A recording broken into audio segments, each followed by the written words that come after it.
আপোনালোকৰ মাজত মই এটা বিশেষ গুৰুত্বপূৰ্ণ কথা ক'ব বিচাৰিছোঁ আকৌ আজি। যদি ভাল পায়, যদি বুজি পায়, কমেণ্ট, লাইক নিশ্চয় কৰিব বুলি আশা থাকে। তেন্তে শুনক।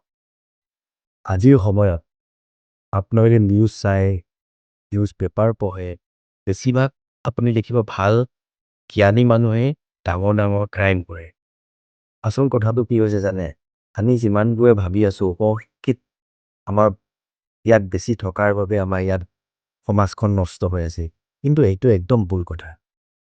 আমি ভালকৈ চালি জৰি যদি ভিতৰত সোমাই চাওঁ, IPS বিষয়া, ডাঙৰ ডাঙৰ SSC বিষয়া, IPS বিষয়া আৰু ডাঙৰ ডাঙৰ বুদ্ধিজীৱী বহুত বাগেৰা বাগেৰা সিহঁতৰে বেছি বেয়া নিউজ ওলায়, সিহঁতৰে ক্ৰাইম নিউজ ওলায়।